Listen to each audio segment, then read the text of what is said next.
Yo, what is going down, everybody? Welcome to Show Me the Meaning, Wisecrack's movie podcast. Show me the Wilsons! Sorry, all three of them. Yeah, all three of them. All three of them. Yeah. All right, what up, everybody? I'm Austin Hayden. I'm joined by the Show Me the Meaning crew. We've got Raymond. Let's get lucky. And we've got Ryan. What up, film fans? And joining us this week, we've got a special guest. We've got Thomas Flight. What is going on, Thomas? How's it going, folks? Great to be here. Yeah. For those of you who don't know, Thomas is he's a writer, he's a critic, he's a filmmaker, and he makes YouTube videos on film, which, I mean, I'm assuming our audience is probably interested in. So go check out his channel. Some excellent video essays. And I think we're going to be referencing one of them today as it kind of tackles the filmmaker that is the writer and director of Bottle Rocket. Obviously, we'll give you all the kind of like info to Thomas's website down below in the show notes. You can just click the link or just give him a little Google. And yeah, but he made a really insightful video on the kind of aesthetic style of Wes Anderson. So we're going to talk about friggin' Bottle Rocket, which was Wes Anderson's feature debut, made in 1996. As I said, written and directed by the man himself, starring the Wilson brothers, all three of them, James Caan and Robert Musgrave. As always, we're going to go around and do first impressions, but before we do, I'm going to give you a little elevator pitch. If you haven't seen this film, first of all, I would say go check out this film. It's probably the sweetest crime caper you're ever going to see. But basically, it's a twee crime caper where a group of bickering, bumbling friends attempt to pull off bigger and bigger robberies to escape the boredom of suburbia. But it's not until they meet a real crime boss that they get into a proper heist, which goes about as well as you'd expect a Wes Anderson heist scene to play out.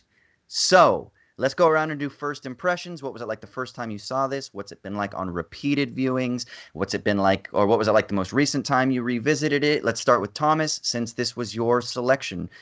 What do you think, brother? Bottle Rocket. The first time I watched this, I think I was very confused. I was like, what? I just didn't know what the movie was. I had seen maybe like one or two Wes Anderson movies before I watched it.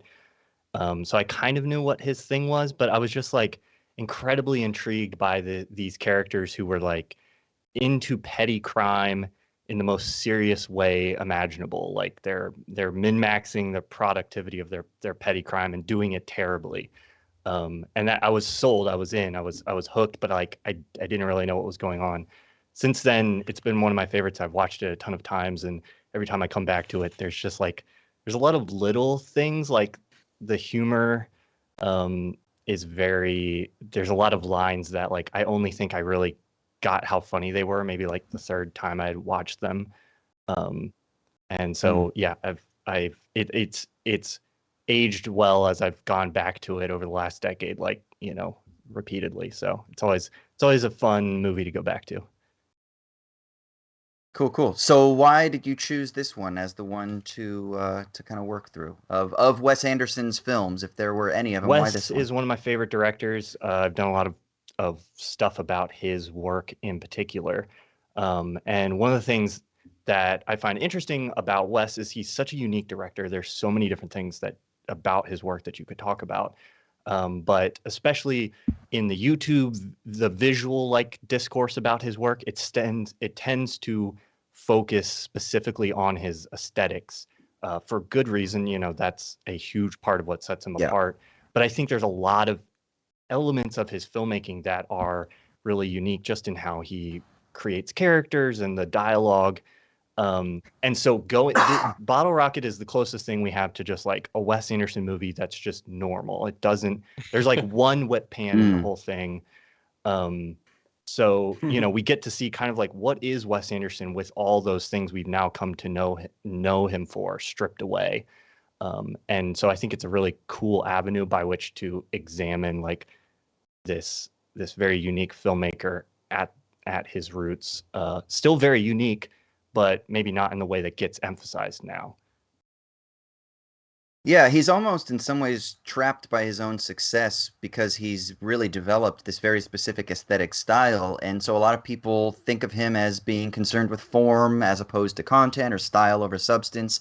And it's a bit unfortunate because there is a lot of interesting stuff that he's exploring, right? And there's always content in form even if what we really celebrate is the kind of formal aspect of his filmmaking style. So I think kind of playing through that would be fun, because this one is him kind of trying to find his footing in a lot of ways. And so it's much more about the narrative, the story, these friends, what they're trying to do, and then kind of like the blunders and things that they kind of fall through, as he's also playing with a genre trope of like a crime caper film, a heist film. And I would push back a little bit. Real quick before we do that, though, I do want to make sure that everybody knows that we are live right now in the chat. So if you want, please contribute thoughts, comments, things like that. We'll be checking that periodically and answering your questions. And then, of course, remember to follow us on Twitter at SMTM_POD. Raymond, all push back, I was going to brother. say is that I would push back on the notion that he's maybe a victim of his own success or trapped by his own success, as you said, because I'm sure that his financiers would love for him to be less meticulous and for his movies to cost less money and take less time. I think the more interesting question, or not necessarily the more interesting question, but one thing that I'm curious your guys' thoughts on, maybe we can get into it later since we're still doing first thoughts now, but how do you think this movie would be different if he were to make this script today with the resources at his disposal? With, it's just one of those fun thought experiments. It's like, yeah, he's got the whip pan in there. Thomas, you did a wonderful video essay on Bottle Rocket specifically, but what you were kind of alluding to, looking for the seeds or the kernels of his style in this first film. And I really do wonder, is this movie the quote unquote normal Wes Anderson movie just because he hadn't been like let off the leash quite yet? But I'm sure, like I said, we can get into that a little bit later.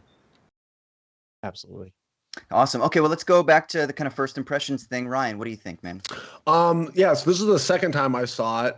I love Wes Anderson. Like, to me, all of his movies make me happy. And I will say the first time I saw this movie, I kind of, like Thomas said, I was confused or I didn't love the movie the first time. I had seen Rushmore before, and I love Rushmore. To me, that's still my favorite of his. And then this definitely feels very much like a first Wes Anderson movie or just a first film. And to be honest, I don't really love this movie, having gone back. So I might be the dissenting voice here. It gets a lot of just kind of like, all right, that was clever kind of laughs. I'm never cracking up ever, virtually, in this movie. And it's one of those. Also, the reason I say it's a kind of a first movie is I feel like a lot of first-time filmmakers, have a kind of a high concept or just an interesting take on maybe a genre or something. I think like Grosse Point Blank or something. I know that's not a first movie, but like, it's just like, oh, haha, hitmen going, going to therapy or something. 20-year high school reunion. Or yeah. 20-year high school reunion. So to me, that feels like this. 10 years, it's just like, idiots that want to be heist people, that want to be robbers. So like that's the hook for the movie. And to me, it doesn't really go beyond that initial joke that much. I mean, you get really into it's like it's a weird character study on these bizarre people. And that's fun to watch. And obviously, you got all the Wes Anderson bells and whistles that he's trying to do, like you said, though, with a way smaller budget, which is interesting in hindsight, now that we've seen all of his other movies. But yeah, I would say overall, my impression of this movie the second time I saw it is that it's a very impressive first movie for him. I appreciate what he's going for and stuff, but just taking it on its merit and as a movie by itself, I'm lukewarm on it, and yeah. So yeah, that's kind of where I'm at. Okay, Raymond. Well, yeah, Ryan, you and I will be locking horns because this is my favorite Wes Anderson movie. All right, let's go. I quite like his stuff, but Austin, you brought up how some folks talk about, is he style over substance? I don't necessarily know about that. I think there are. On occasion, there are sequences in his films where maybe the tail is wagging the dog a little bit, where it seems like he's just trying to cram as much shit into the frame as he possibly can. Totally. I don't think it's necessarily to any one film's detriment. Darjeeling sags a little bit for me at parts, but for the most part, I like all of his movies. And this one, it's maybe not his best movie. I think Grand Budapest or even Royal Tenenbaums still probably holds that distinction in my heart. But this one, this is one that I laughed so hard at it. It has just this easy charm to it, and I had a weird meeting with it that like I think it was my 7th grade science teacher who knew I was really into movies, and I was just kind of casually talking about movies with him one day at the end of class, and he said something about how I asked him what his favorite movie was. He goes, "Oh, it's got to be Bottle Rocket, Wes Anderson." And I had kind of known about Wes Anderson because when you first start getting into movies, he and someone like Tim Burton are kind of like the starter pack of auteurs, where when you're becoming aware of like the fact that someone actually is pulling the strings behind the camera, those are kind of the first 2 guys that come to mind as having a distinct style where you can go, oh, okay, well, their movies all share certain things and they're unlike anyone else's. Maybe you could say something for Quentin Tarantino, probably in the same in that same starter pack. But yeah, I sought it out after having that conversation with him, and not only was it kind of like a weird little revelation because I had seen Royal Tenenbaums at that point, but it kind of went over my head a little bit. This one sort of engaged me where I was, where my sense of humor was, and it clicked for me in a way that his other films didn't really do quite yet at that age. And it was also weirdly one of the first times that I thought of a teacher as being like a person with an interior life rather than just someone who reads out of a book to me, which I think is the kind of, weird sort of thematic thing that would work its way into like a Rushmore or, the sort of boundaries that Thomas, you identified in your video essay, that a lot of his movies are about kids acting like grown-ups and grown-ups acting like kids, and trying to find the areas where that veil is pierced, I think is very appropriate for Wes Anderson. But that's all I got. I mean, my biggest gripe with what you just said is that the starter pack for Auteur Theory is fucking Godard. Just go straight into La Chinoise or Socialisme. Okay? Like, come on, man. Let's get the heavy lifting You know here. what I mean. I know. We've got to do two hours of podcasting tonight. I'm sure we'll unpack all that. You got to ease. The first film to watch is Satan Tango. Satan Tango. Okay, that's the first film. Austin's always beating the drum for Belatar. I'm sure that at seventh grade, picking up some Tarkovsky or Turin Horse would have been wonderful for me. Absolutely. Okay, so this was my first time seeing Bottle Rocket, and I'd heard about it for ages. I heard so many people say that this was their favorite film because it was kind of a little bit different, and I didn't really know what to expect going in. I thought it was quite funny. I thought it was quite delightful. I thought it was very cute. We're going to talk a little bit about how he sort of plays with maybe disguising melancholy through whimsy, which I think there's like this perpetual low stakes throughout this where you never feel like anyone's in serious danger, even though they're committing felonies. And even when Owen Wilson's character gets arrested, you're kind of like, yeah, but it's kind of fun because, he took one for the team and he has, what's it called? Like, can't remember shit, CRS. That's what the cop gave him. You're like, oh, that's kind of cute and fun. And he's like, yeah, whatever. It's only 24 more months or 23 more months or whatever that I got left. And so it's almost like there's always just these low stakes, but for some reason it kind of has a lot of legs. I think it's delightful. It's fun. But here's the thing. Ultimately, like, it's fine. Like, it's fine. It is a fun movie. If you want to watch it, you're not gonna be offended. You're gonna smile. You're gonna have a lovely time. You're gonna put your hand on your partner's leg and be like, "Ooh, this is really sweet." Speak for yourself. Like, keep it G-rated, buddy.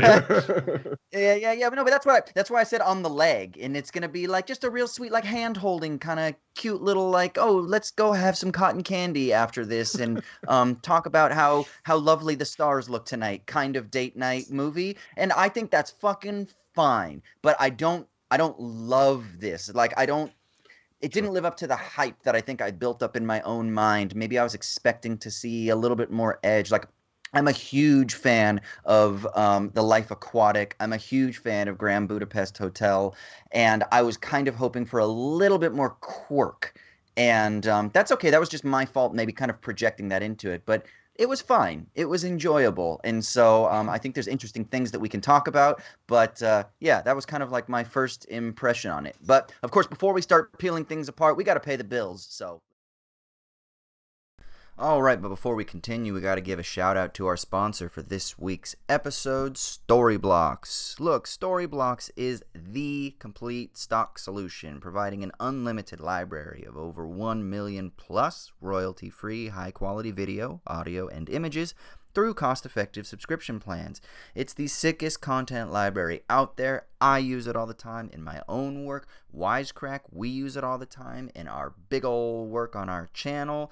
And they've got subscriptions for every budget, so you can stay on budget for your project with affordable subscriptions that scale to meet your needs. And what is more, they're also constantly optimizing and adding assets, including 4K HD footage, After Effects and Premiere Pro templates, music, images, SFX, and more. And again, all royalty free. So if you want to take advantage of this badass content library, please go to storyblocks.com/wisecrack.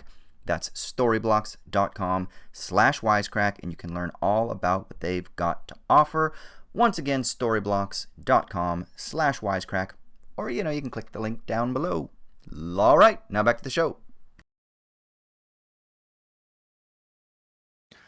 All right, so let's jump straight into this whole auteur theory thing, all right? So what exactly is it that sets Wes Anderson apart more generally, and then what do we think he does in this film that sort of inches or hints in that direction that really solidifies him as a quote-unquote auteur? Like, what does that mean? What does Thomas, what let's does start with you, auteur brother. mean? Auteur, I mean, To you. to me, I think about auteur theory. I mean, a lot of people cast it these days as, being this like the director is the author and they have the vision for the film, and they're sort of this dictatorial, and they use that to kind of like almost hype up the director as this like godlike character within film, and I don't necessarily like that idea. If we look at some of the I haven't read a lot of like the French critics who first The Cahiers du Cinema shit, but yeah. from a lot of the secondary sources that I've read, it was a lot more about just like looking at a director's work as a whole and seeing what we could identify across their whole work. And there is an idea of like authorship, that the director is the author of the film, but it's much more about like how what's the story they're telling within their work, and less about like the director is God or something like that. So that's how I like to think about it. Like, what is the story that Wes Anderson is telling as a filmmaker, instead of like what's the story he's telling in a specific film. And that story, quote unquote, can be stylistic. It can be, thematic. There's many different elements to that, but there's kind of a story to a filmmaker's work on a broader scale. So that's how I think about auteur theory. I can get into, what I see specifically in Wes Anderson, but Yeah, do. No, do. So do, I do. think specifically as it applies to Bottle Rocket, one of the reasons I like this movie as an examination of the arc of his career is that, as I mentioned previously, like so much of what gets focused on with Wes Anderson is like symmetrical framing, this very specific color palettes, and Production design, really intricate like set building, and almost all of that is like missing from this movie. I mean, you can see like little clues that maybe some of that's like coming down the pipe, but he obviously didn't have the resources. Maybe he hadn't even come up with it. It's just not there. It's mostly shot kind of like a normal 90s indie movie. Like it's good. The cinematography is good, but there's nothing like extremely inventive or clever visually going on in this movie. But there are a lot of like aspects of what we'll see evolve throughout his filmography, thematically, and sort of in the types of characters he's exploring and how he's writing dialogue, and how he's building like how he's structuring stories is already starting to show up here. Like one example that I would give would be, one kind of little trick that he's doing more often in his newer films is when he has action where there's like a character will like walk behind something and then they kind of pop out somewhere else like too soon. Like it's clear they like shortened, condensed the action. He does that kind of thing almost in this movie between scenes where like they'll ask a question and then they'll be answering the question somewhere else. You know, that like they are talking about something in this diner and then they're talking about it in the car and the conversation is unbroken. And there's almost this sense of like time is already being condensed and manipulated in like almost cartoonish ways. So that's one more subtle example. Obviously, like Dignan, I think as a character is kind of a predecessor to a lot of the other sort of monomaniac, like obsessive, like hyper controlling characters that come later on in Wes's filmography. So there's a lot of elements there, but those are some that come to my mind. Yeah, those two things kind of go hand in hand too. You bring up that really snappy editing where the conversation is being carried across carried across geography, carried across time. And I like what that says, not just about Wes Anderson as a filmmaker and as a filmmaking choice, but it does, even if it's, you know, a cinematic expression, it does say something about these characters, that the obsessiveness of it, that like that they're just having these same conversations over and over and over again and psyching themselves up. That's one of the beautiful things about Owen Wilson in this film, is that we talked about this on Nightcrawler, Austin, is that he never changes. He gets fixated or obsessed with a single idea, and every single scene is him pitching the others on it, but he's also kind of pitching himself. There's a very clear sense that he's like playing a character, even when other characters aren't around. He does his little one-liners and stuff, you know, on the run from Johnny Law, you know, trip to Cleveland. Like he's always performing even when there's no audience. And it does give this incredible sense of like, by the end of the movie, he seems happy as hell to be in jail, because that is the kind of thing that validates his whole romantic notion of life of crime that he's been carrying with him forever. And I think that it's very cleverly communicated, and in the script and in the editing, like you said, Thomas. Ryan, what you think, brother? Well, yeah, you know, going back to the auteur theory, like to me, especially when you brought up like Tim Burton and Wes Anderson, you know, like they're so specific and detail oriented that I think that, you know, like that, like it's very easy to apply that label to them, because you can just tell that so much obsession went into every frame, and you kind of forget when you're watching most movies like how much control or how many choices, you know, somebody can make for every single moment and shot of a movie. And a lot of people, you know, just take it for granted. You know, it's like just shot, reverse shot, over the shoulder stuff, boring shit. Whereas Wes Anderson, you can tell every single frame of his thing, not only in the production design, but the way that everything's shot. And then without going into the script, like is controlled by him. And what's interesting watching all of his movies is that they all are kind of about people that are super obsessed with details and stuff. You know, Max and Rushmore, he's basically an auteur and he's a play, you know, theater auteur. And then this, you know, Owen Wilson here is basically an auteur of crime, you know, just detailed, like he has a 75-year plan. He's gonna put it through. Steve Zissou, you know, film auteur. Anyway, like so to me, it's interesting. There's almost kind of a Wes Anderson-y obsessed person in all of his movies.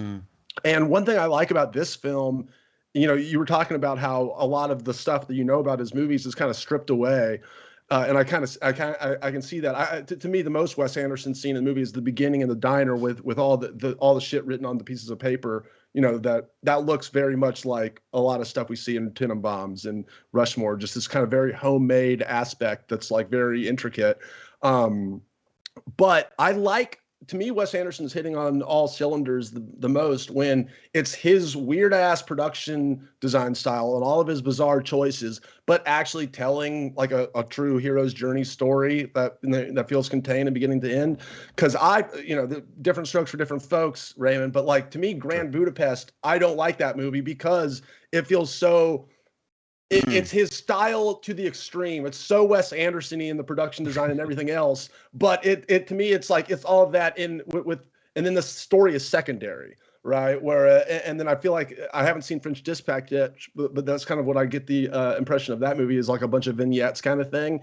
And to me, that's why I love Rushmore the most, because to me that's the most contained story, but with his style. And Bottle Rocket's a good example too. And then the last movie I think he did that the best on was Moonrise Kingdom. You know, it's just a love story between two kids. Yeah. And then there's all these insane characters and, you know, all this other, I'll just call it Wes Anderson stuff in quotes, you know, filling up the rest of the movie, which I loved. And I was talking to my friend James earlier about this stuff, and I hadn't really thought about it, but I think he's right. Like when he started making animated movies, you know, like he was like, oh, it seems like this thing went off in his brain. He's like, oh, I could, like, everything can be insane in my movies. You know, the whole world I can manipulate every moment of this, and, you know, to varying results. And then he also, another thing James said, sorry to ramble on, but he was like, in this movie, it seems like Owen Wilson's character is like the strange one, and then a lot of people are normal kind of around him, right, in the film. And so it's kind of like he's this one like wacky person in a relatively normal space, whereas, you know, Rushmore's like up Max, and then everyone else is, you know, relatively normal. And then as the movies go on, it's like, you know, the Royal Tenenbaums, it's like everyone in that family is crazy, but then the outside world's a little bit normal. So it's like, it's almost like it's to the point now where I just think that's an interesting dynamic of his films, if you think about it like that. Well, sure. What are you going to say, Raymond?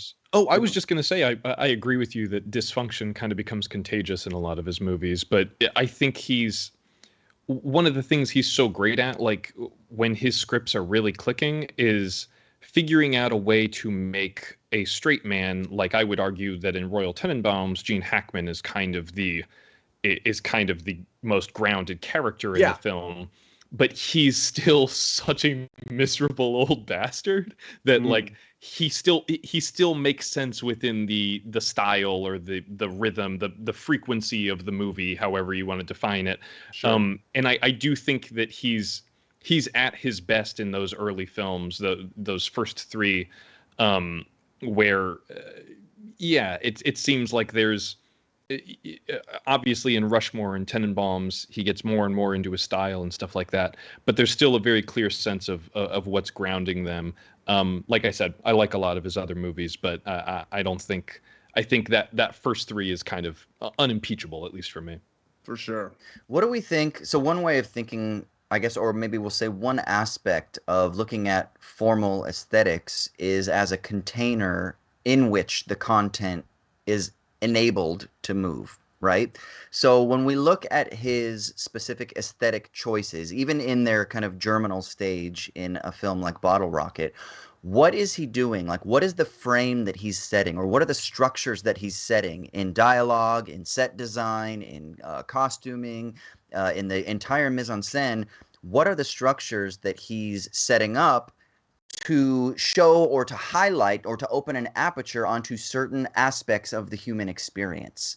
In short, I guess what I'm asking is what is his unique take on what it means to be human in the various stories that he tells, whether it's an obsessed diver who wants to get revenge for his murdered friend, or whether it's in this someone who's obsessed about, you know, becoming a criminal.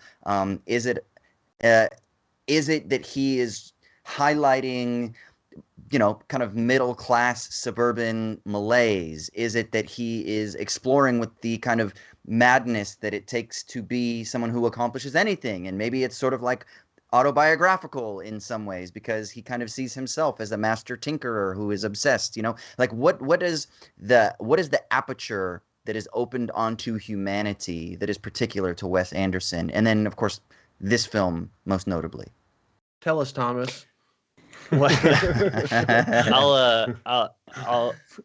one thing I've been thinking about revisiting Bottle Rocket now, coming off of the French Dispatch, which I won't spoil, but which I loved, and which kind of takes his filmography to I think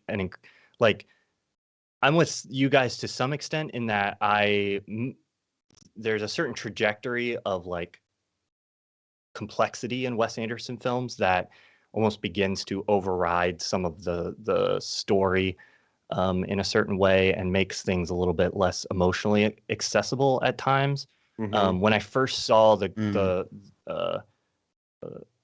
Grand Budapest Hotel, I didn't love it. I've come to love it more the more I've rewatched it. But I didn't love it at first. But with the French Dispatch, there's almost a tip. He almost crosses a tipping point and goes into this territory of just absurdity that kind of almost sheds a new light on his work. But anyway, so I'm coming off of that, and that's kind of helping recontextualize some of what I'm looking at in Bottle Rocket now. And one of the things that was really apparent to me this time watching it that I hadn't really thought about much was kind of this idea and this theme of like difficulty expressing emotion and just emotional avoidance. And I loved what you said earlier, Austin, about like this kind of pervasive underlying melancholy, because that really like exists in the film. It opens with Anthony like coming out of a mental hospital, and so he's obviously dealing with like some pretty intense situation, and there's a lot of turmoil between Dignan and Anthony in their past that like they never really deal with. They never really talk about. When it does come up, it's very surface level. They never get to the root of that, and the characters are constantly like kind of dealing with things on this very artificial level, but there's insinuation of like actual emotion underneath that they're dealing with. I don't think it's that the film itself is devoid of emotion. It is to some extent, but like Wes is hinting at emotion underneath that these characters are dealing with, but they can never themselves fully express it, which is why we never exactly get it on screen. Now, to connect this to what your question was, which was how does this relate to sort of the formal style? There's in later films we see him actually kind of like drowning emotion in style, and then there's these moments where I think it kind of like pokes through, where he like pulls back a curtain and kind of hits you with it. And there's a contrast to that I think is kind of unique and powerful. But in this film, you can see it a little bit more in how even the way he constructs certain lines of dialogue. There's that line where they're standing at the gas station, and Anthony has found out about the fact that Mr. Henry's the crew that he's been hearing about all this time was actually just a lawn care company, not like a landscapers. Yeah. And I don't just mow lawns; it's landscaping. And he's asking Dignan like, why don't you just go back to Mr. Henry? And Dignan's like, well, because we're fugitives, like we're on the run right now. But also because I got fired. Like that's the real reason. But he's kind of burying the lead like behind this narrative that he's constructed of like, we're fugitives on the run. You know, that's the reason in my mind why I'm not going back to Mr. Henry. But like they're buried at the end of the sentence is like the reality of the situation, which is, you know, I got fired, and you know I had to do the lawn care. Somebody has to, even if it's a front. He even says then like, just because it's a front doesn't mean nobody has to do the work. Like we still have to do the lawn care. And there's another instance. I can't remember the specific line, but there's another instance that I thought of watching that where like the emotional content of the line is like really buried behind this like artifice. This like narrative that the characters are kind of trying to construct for themselves, and it plays as a joke. It's like the way he's constructing those lines is just a funny way to do it, but I think it also speaks to these characters like struggle with like the emotional reality of their life not lining up with this like narrative that they've constructed for how they want their life to go. In one sense, like this type of repression, emotional repression, is kind of funny when it's done well. And I think that's the idea here, is that we all are in on the joke that, oh, he can't actually admit to his vulnerabilities, or he can't open himself up. And so we are constantly aware of his inability to confront the quote unquote real we might say. And so because of that, it creates this constant tension, which kind of creates like a little bit of discomfort, but it's a very whimsical discomfort. And I think the reason maybe that like Owen Wilson is so great living at that surface level is because he's really just always kind of like chill. But two, he's got like this bumbling discomfort in his body that is always like, oh, this human is just not very comfortable, you know? And so it translates, and whether or not that's true, that's how it kind of translates on screen. So it works really well, I think, to kind of like get at that. Sorry, Raymond, go ahead, brother. Oh, no, I was just gonna say, you brought up the notion of his evolving aesthetic and what hints to his auteurist sensibilities even at this early stage. Listening to the commentary, he and Owen Wilson, it's not very insightful because a lot of the time they're just trying to remember it because they did the commentary probably 10 or 12 years after they actually shot it. But at one point in it, they're remarking on like just a white polo shirt that Owen Wilson's wearing, and he says something about like, yeah, I never really felt comfortable wearing that shirt. And Wes Anderson says like, well, yeah, that's why I wanted you to wear it. Remember, like we talked about how you're a guy that's supposed to not be really comfortable in your skin and stuff like that. And it in a commentary that often gets lost in them just sort of watching the movie. It was a rare moment of genuine insight into the character, and also kind of goes back to that notion I was saying about him constantly performing. He has maybe folks would call it main character syndrome. Like he very much thinks he's in a movie about his own exploits. It's my favorite moment in the entire movie. It makes me laugh so hard is when he's trying to steal the car and he goes up with a coat hanger and he like tries the doorknob. Then he like just taps the coat hanger against the wall, against the window, almost like a magic wand. He just kind of like ineffectually scrapes it against the car window. And then he tries the doorknob again, thinking like, I don't know, did that do it? I've never done this before. And there are all these moments like you guys pointed out, and then there's another moment when he's talking to Luke Wilson where he says like, even if I could fix this car, I don't have the right tools to fix it, or something to that effect. It's like he's always just 1 degree away from competent, and he wants everyone to know that he knows because he doesn't want you to think that he's not competent. It's just once again, it's a poor craftsman that blames his tools, and he's always blaming his tools, even down to Kumar just sitting down in the middle of the safe cracking scene. And he comes, oh, what happened, man? And he goes, oh, I don't know, I lost my touch. And he's like, well, did you ever have a touch to lose? Meanwhile, downstairs, he's throwing a smoke bomb, setting off the fire alarm. He is 100% the reason that everything goes tits up. But as soon as he can shift blame over to Kumar, it's, no, we got stuck with a bad safe cracker. Otherwise, this would have gone off without a hitch. But somehow, in spite of that, he has this unimpeachable, like, optimistic, like, sincerity. Like you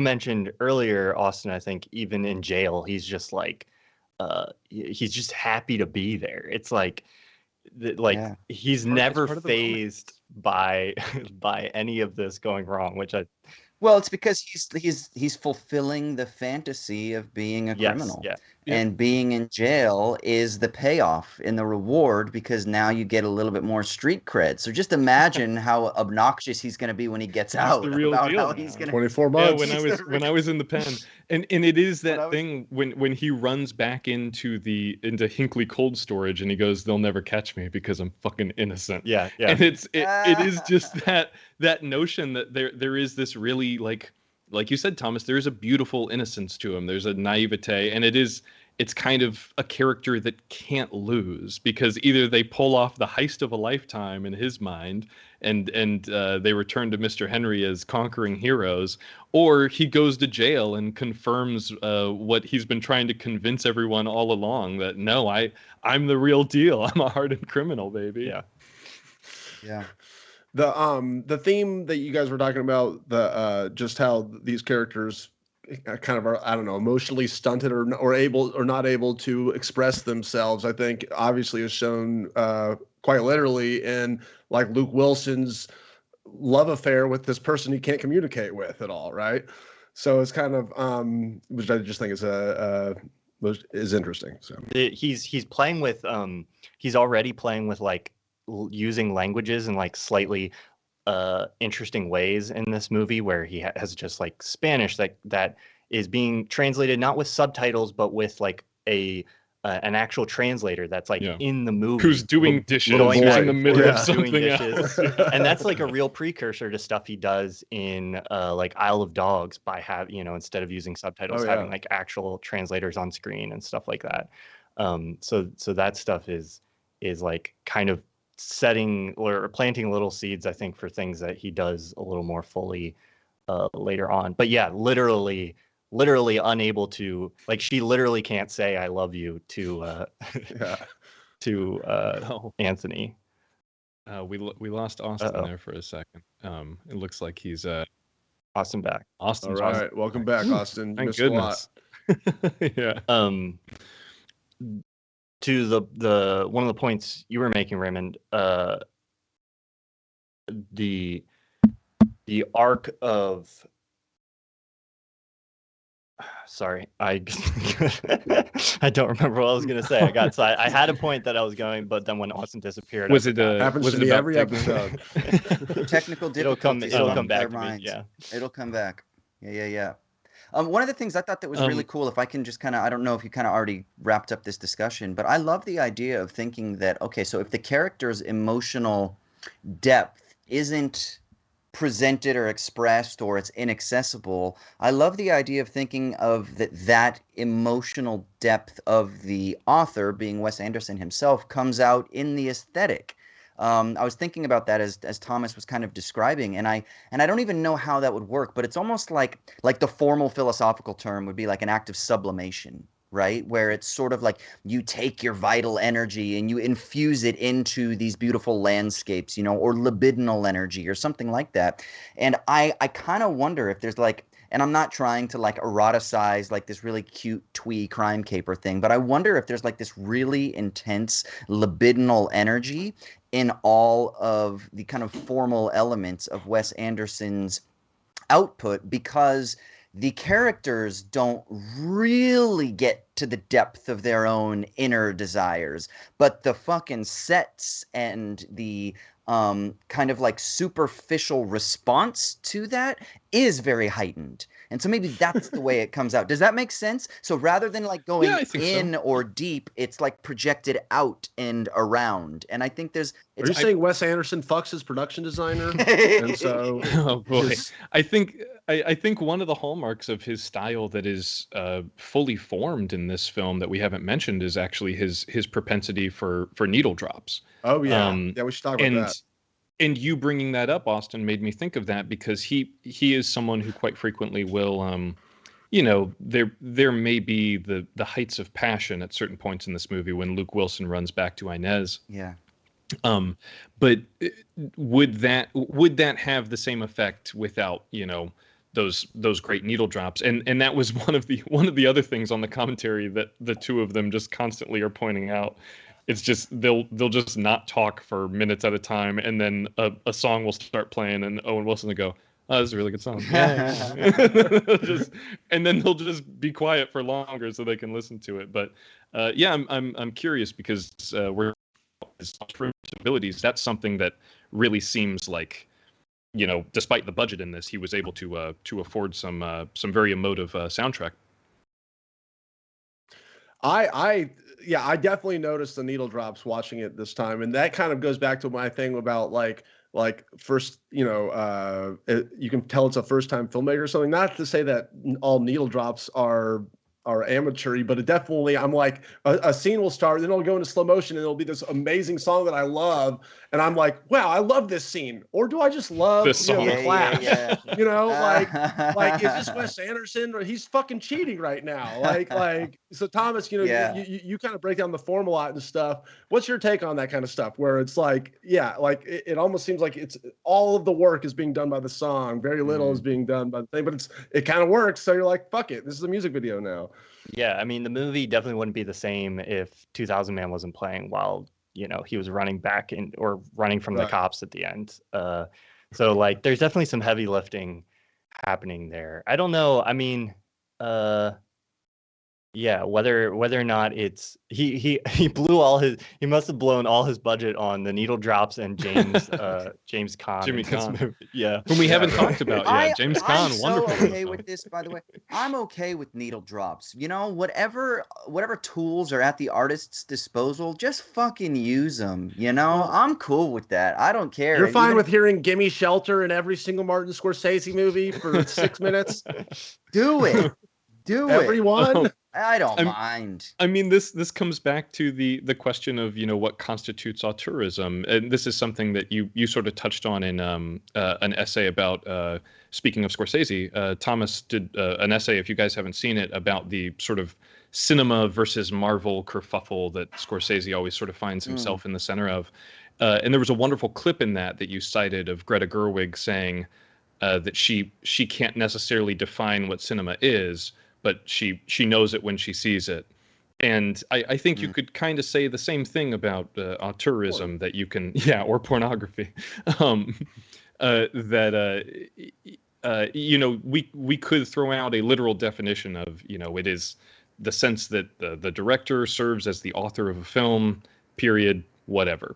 But that doesn't really communicate what a real auteurist statement can communicate, even in the space of a single frame or a single shot. And you know, another one of the things in this movie, at the very end of it, we get one of those very romantic slow motion shots. I think the only one in this movie, if I'm not mistaken, that Wes Anderson's so fond of. The one that comes to mind for me, or at least my favorite probably in his filmography, is in Royal Tenenbaums, where Margot steps off the bus and Richie's sitting on the bench, and they have those sort of just slow planometric kind of push-ins on each of them, just reversing on each other, and there's like a line of Marines walking through the back of the shot, and it's just so clean and so precise, and it's set to I think it's Nico singing These Days.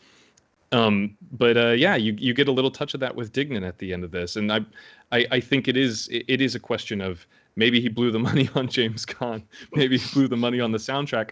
But one of the things I'm very grateful for is that not a lot of filmmakers get the opportunity to make their first movie in a studio system with those kind of resources, you know, and the kind of creative freedom that he was clearly given with this. So I think there is a version of Bottle Rocket. For example, I was reading the Wes Anderson collection, the Matt Zoller Seitz book, and his interview with Wes Anderson for this movie. He was talking about how the short film was never intended to be a short film. It was, in his mind, they were just going to shoot a scene when they had the money to shoot a scene, and eventually they'd have a finished movie. And, you know, once they had a 10 or 12 minute version of that, it got into Sundance. That helped the ball get rolling. James L. Brooks got on board, and then they were able to get the feature made with a proper budget. Polly Platt. So yeah, absolutely. So there is that hypothetical that I posed earlier, that, you know, what would this movie be like if he made it today with the resources at his disposal? But more realistically, the version of this movie that we could have gotten, I think, would still probably be interesting and funny, but far less auspicious, and probably not the same kind of springboard that this movie created for him. What do we think since we're gonna do a little bonus episode on feature debuts, let's kind of chat a little bit about the idea of this being a feature directorial debut. Is it a successful one? Does this kind of like land in one of the better debuts that's out there in recent memory? What do we think? Well, it's financially a huge. I mean, it didn't make any money at the box office, so in that sense, it was a huge failure. But then it's on Martin Scorsese's like top 10 movies of the 90s. Yeah, he loved and stuff. So yeah, I think at the end of the day, Wes Anderson's probably like, I don't care if it made money. it has a place in pop culture, and I don't think he has any gripes about his career going forward from this either. No. You know, he was course able to work not. things out for certain. I think this is great. Speaking of James Caan, we haven't really been able to talk too much about him, but another one of my favorite film debuts is Michael Mann's Thief. And that actually shares some DNA with this one. James Caan plays a safecracker in that. And I can't recommend it highly enough, folks. If you haven't seen Thief, it's marvelous. It's my favorite Michael Mann movie. I think he did it best the first time out of the gate. Have you heard the Wes Anderson quote where he says, "My entire filmography is just remaking Heat"? I have heard that. I want to don't steal this. I want to do a video about that, but I mean, I'm trying to think that that rings a bell. That was Wes Anderson, I can't even find, because Christopher Nolan is also a big Michael Mann acolyte, and he even said on the press tour for Dark Knight that he was like, "Oh yeah, I just wanted to remake Heat." Maybe it is Nolan, and maybe I think it might be Nolan in my head. That would that would make more sense to me, actually. It does ring a bell, though, because I feel like I remember reading an interview with Wes Anderson where he name dropped Michael Mann, and it was just like, maybe it was Michael Mann or someone else, but I think I do remember something where I was kind of taken aback, like, oh, I don't know that I see that in your work, but whatever gets it done. Real quick, I just want to say Matthew in the chat was just saying that Raymond's nailing the impressions over the last couple of episodes. So. Yeah, and Owen Wilson was scary. Spot on with Wilson. Thanks. It was pretty freaking good. So, well, so what do we think makes this a successful debut? Is it just that, okay, it launched his career? Or I'm talking about like from the filmmaking chops side of things. Like, do we see control? Do we see like a bold vision? Do we see, the things like a confidence in direction in this film? It may not be as distinct or as bold as his movies going forward, but this definitely feels like a singular vision, and this goes back to like he talks about how originally in this movie they were going to do a much more straightforward crime film with like gunfights and all this stuff, and then he said like, but then we realized like I have no idea how to shoot a gunfight and it would be bad to watch, so we were like, I don't know, let's just not do that. What's the uncrime film that we can do? It's funny you say that, because when I think about Wes Anderson, he has some of my favorite gunfights because it's shot in such an awkward way with people behaving, like in Steve Zissou on the boat and stuff. Yeah. It's just like it's very Naked Gun, how they'll kind of like pop out, pop back in. Yeah, like I like that. I like that it feels ridiculous, which I do think is a big part of his movies. Just that even the most solemn, I would say, like Royal Tenenbaums, is a melancholy, more serious movie than his others. But it's such a heightened level of reality, which I think he established in this movie. So to your point, to your question, Austin, I think which is a hard thing to do. It's a tightrope that he's walking for 90 minutes here. And he does it relatively successfully. And then he just he gets more and more pro at it as he goes on. I mean, Rushmore to me is a almost perfect film. And yeah, like I love that about his movies, is that I know that when I'm going in, it feels like reality, but it's so not. and it's great. He does that in a good way. Thomas, I'm curious your thoughts. In your one of your video essays, you talked about the action in Wes Anderson films and how there is a weird kind of evolution, but not necessarily towards seriousness, kind of tying it back into the silliness of it all, the weird little scraps in the train car in Grand Budapest, or the cloud of smoke in Isle of Dogs. How do you think that Wes Anderson has evolved, not only as a stylist, but as a technician, as a filmmaker, if there is a distinction there for you? I think we definitely see a trend towards like increasing levels of abstraction that I think already kind of exists in this film. I think there's that moment where like they're making plans and Bob keeps touching the gun and Dignan is getting like increasingly infuriated. I love that scene. And he's like, he's like, I'm out. He's like, Bob's out, you're out. I think I'm out too. And then they walk off into the kitchen and they say like two lines, kind of off camera. One of them's a joke about how did an asshole like Bob get such a nice kitchen. And then they walk back in and Dignan's all like, oh, I'm sorry, like blah, blah, blah. And he takes this whole like emotional arc of like, I'm mad, I'm upset, and then, oh, well, and abstracts it down to just like a small moment that happens like kind of off camera in the corner. And that kind of abstraction of conflict and even like story beats, I think is something that he just does increasingly stylistically throughout his career.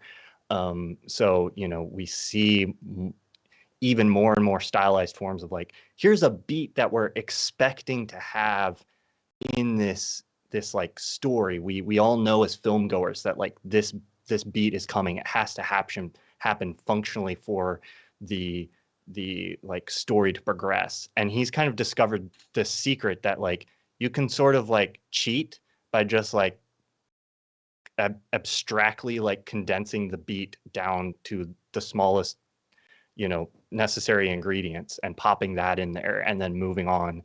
And I think he does that in really interesting and clever ways sometimes.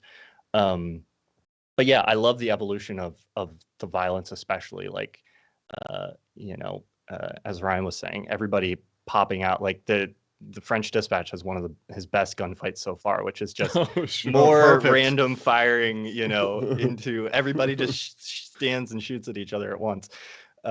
And yeah, that's like an absurd abstraction of like the action, the climactic action scene. It's like it doesn't the way he portrays it, it doesn't actually really mean anything on screen. It's like incoherent basically. But like we're all so used to like the stories that we're consuming at this point that like most action on screen in a lot of movies is essentially incoherent anyway, even the ones that are like trying to be more coherent. And so I love that the fact that he's just full send, like, I'm not going to pretend to make it realistic.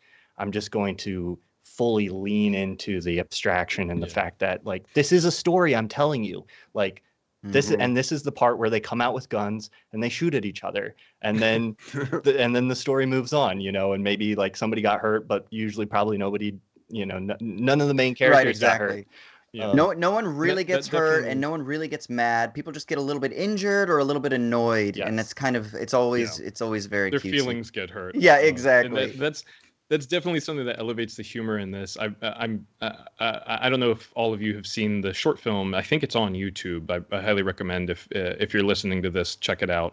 If you're a fan of this movie, but to Thomas's point, in the short, they don't even show the robbery. The robbery or the bookstore robbery is phenomenal in the feature, but in the short film, it's them getting ready to go do it, and then it cuts to them at like a burger joint, and they're all joking about how they completely traumatized these two guys, and they're like recounting, and then I said, and then he said. And it is just one of those things where, like, it almost makes it funnier that you don't see how nonchalant the victims are of the thing. Like, once again, I love the robbery scene in the feature, but it's that classic comedy thing of, like, comedy is just, you know, people caring too much about too little or vice versa. And in the robbery, it's like, well, these robbers are very lethargic, and also the victims are just kind of blasé about the whole thing, to the point where, like, one of my favorite lines in the movie is when Luke Wilson finds the guy in the aisle and he goes, "You're supposed to be in science." And like, how can that possibly matter right now? But yeah, it is. To Thomas's point, it's one of those things that really, within the vernacular of his films, really heightens the comedy. All right, now before we wrap up and get out of here, I do want to just let people know that normally we would go into a mailbag portion of the podcast as we wrap up, but we're going to be doing a mailbag episode in 2 weeks, I believe. So send us your emails, send us your voicemails. Remember, you can call us at 1-213-534-8807. That's 1-213-534-8807. Or you can email us movies@wisecrack.co. That's movies@wisecrack.co. Send us your thoughts on any of the films, whether it's on Wes Anderson, Bottle Rocket, or anything we've discussed in the past couple months, whatever. And we're going to kind of bang out as many as we can in that episode. But just to kind of like close up, just really quickly, what's top tier Wes Anderson? Obviously, we've talked about some of our favorites, but why don't we just real quick, as quickly as we can, rapid fire, go through his filmography. What's top tier? All right, Bottle Rocket. What do we think? Just shout it out. Mid tier. Bottle Rocket. It's not the best, but it's like my second or third favorite. All right. Okay. Raymond? I've made myself clear. Top tier. The pinnacle of the pyramid. Okay, Rushmore. Top tier. Yeah, I rank Rushmore Top. mid. Mid tier. Yeah, it's Okay. controversial, Royal but- Tenenbaums. I'd go top. Tenenbaums is like my number 2. I love Tenenbaums. I'm also going to mid tier Thomas? Tenenbaum. Mid tier. Yeah. Okay. Unbelievable. What All are you, right, cut his Austin? mic. What are you, Austin? Royal Tenenbaums is mid tier. Rushmore is top tier. Bottle Rocket is mid bottom tier. What about Life Aquatic? For me, that's either mid or low tier. Personal preference here, but I don't love that movie. Life Aquatic and Darjeeling are both lower middle class for me. That's going mid tier. Not everything will be. We got through all the mid tier ones now. Yeah, Life Aquatic is top for me. Darjeeling for me is mid tier. Ryan. I honestly love that movie. I'm gonna go top, but I understand not everyone loving that. It's not for everybody. Darjeeling. Yeah. Darjeeling's top tier. Hell Okay. yeah. Hell yeah, Thomas. Fantastic. We got to have you back next week. We'll talk Fantastic Mr. Darjeeling. Fox. Fantastic Dude. Mr. Fox. I love the shit out of all his animated movies. I go top tier for Fantastic Mr. Fox. I want to see more of that shit. Low top. I like. Okay. I like That's Mr. fair. Fox a lot, and on behalf of last week's guest Karsten, we got to put that top tier. Otherwise, he'll burn the podcast. I'll down. never. Agreed. I will Moonrise- never forgive him for putting Moonrise low tier though. Okay, yeah, that was his Moonrise. very Yeah. bottom. Moonrise He put that like number Moonrise 10. Kingdom is Kingdom. top tier. That's my favorite. Top tier, baby. Yeah, I love that one. Okay, yeah, I'm gonna go bottom top for me, but yeah. What about Grand Budapest? Are there only Are there only top and middle tiers? I put so Life far? Aquatic on low, and I also Yeah, he gonna put put Grand- I'm also gonna put Grand Budapest on low. Isle of Dogs is a low tier for me. That's probably mid for me. Isle of Dogs is probably bottom of the list for me, but Grand Budapest I think is in top 3 or 4. Yeah. What about French Dispatch, Thomas? Since you're the only one that's seen it, I think, right? I've seen it. Oh, you have too. Oh. Okay, so Raymond and Thomas, what do we think? Top tier. No shit. I loved it. I was actually kind of girding myself for a bit of a slog, but I was surprised at how fucking funny it was. Hell yeah. All right. That's good to hear. It's one of Okay, his funniest in a while, but it's also like, yeah, I don't know. It's just more. It's like, yeah. Is That's it a good Wes word Anderson for it. doing a parody of himself? Is it like when Terrence Malick decided to do like To the Wonder and stuff like that, and it's like just on I steroids? don't know. He gets I mean, he go so like okay, not to get too into the weeds right now, but like We got 20 seconds. Give us your 20-second synopsis. Grand of it, then we gotta run. Budapest, there's like aspect ratios changing for a reason. This is just like color aspect ratio. It's just all over the place, like almost it's randomly. sensory overload. at times. Real quick, 5 seconds. My friend James said it was like if Max from Rushmore was directing the movies now. Yes, yeah. And that either sounds great to you or you're like, no, thank you. It sounds amazing to me. I can't wait to see that. I will say to Thomas's point, there are times in French Dispatch where there is an image on the right side of the screen, a completely separate image on the left side of the screen, and then there are subtitles on the top and the bottom of the screen, and it is like I think deliberately designed to just overwhelm you. Incredible. So it's definitely one that if you're not turned off by it, will probably demand a second viewing. All right, everybody, let us know your thoughts. If you haven't seen or if you have seen it, obviously you can email us and call us and talk about Bottle Rocket, whatever you want. We're going to tackle that in the next couple weeks. Again, that's 12135348807 or movies@wisecrack.co. We got to get out of here. Where can people find you on the internet, Thomas? YouTube.com/Thomas Flight. I'm Thomas Flight pretty much everywhere. Google me. Find me. Easy as. What about you, Ryan? Ryan Shorts on all the platforms, making comedy videos whenever I can and have time. Thank you. Sweet. And Raymond? You can find me at Crematoria on Twitter and Letterboxd, and I just want to shout out Thomas did a series of videos on Parasite, one of my favorite movies, hell yeah. and some phenomenal work. Now that's an Thank you so much. auteur.